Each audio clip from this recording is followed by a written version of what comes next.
બનાસકાંઠામાં આવતીકાલે મતગણતરી પગલે તંત્ર એક્શનમાં છે અને ગોઠવી દેવાયો છે ચુસ્ત પોલીસ બંદોબસ્ત।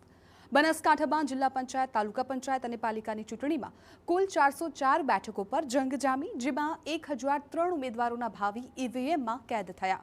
હાલ આ તમામ ઈવીએમને સ્ટ્રોંગ રૂમમાં ખસેડી ચુસ્ત પોલીસ બંદોબસ્ત ખડકી દેવાયો છે। જિલ્લા અને તાલુકા પંચાયતની ચૂંટણીના ઈવીએમ 21 સ્ટ્રોંગ રૂમમાં, જ્યારે 3 પાલિકાના ઈવીએમ અન્ય 3 સ્ટ્રોંગ રૂમમાં ખસેડાયા છે। આ સ્ટ્રોંગ રૂમમાં 3 લેયર સુરક્ષા બંદોબસ્ત ગોઠવાયો છે। તો આવતીકાલે મતદાનની ગણતરીને ધ્યાનમાં લઈને પણ પોલીસ તંત્ર ખડે પગે સજ્જ છે। સ્ટ્રોંગ રૂમ પર અત્યારે હાલ પોલીસ બંદોબસ્ત ફાળવવામાં આવેલો છે। તદુપરાંત આવતીકાલે જે મતગણતરી થઈ રહી છે એમાં પણ આ તમામ સ્થળો જે છે તે તમામ તાલુકા પંચાયતના મુખ્ય મથકો છે, ત્યાં તમામ જગ્યાએ પણ પોલીસનો બંદોબસ્ત રહેશે અને તમામ જેટલા બી વિજેતા ઉમેદવાર અને હારેલા ઉમેદવાર જે પણ છે એ તમામ બાબતે પણ અમે પૂરતો પોલીસ બંદોબસ્ત ગામે ગામ રાખવાના છીએ।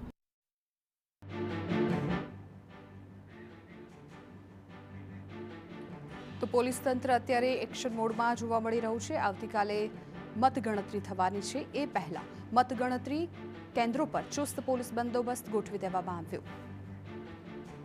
સ્થાનિક સ્વરાજની ચૂંટણીનું આવતીકાલે પરિણામ છે ને બનાસકાંઠામાં 404 બેઠક માટેના 1003 ઉમેદવારોનું ભાવિ ઈવીએમમાં સીલ થયું છે।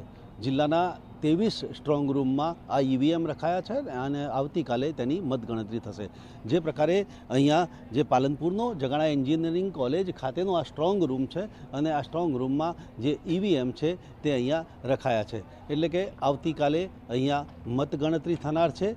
1003 ઉમેદવારોનું ભાવિ છે એ આવતીકાલે નક્કી થનાર છે અને જે પ્રકારે આવતીકાલે સવારે 8 વાગ્યાથી આ મતગણતરી શરૂ થશે અને જે 1003 ઉમેદવારો છે તેમના ભાવિ છે એ ખુલનાર છે।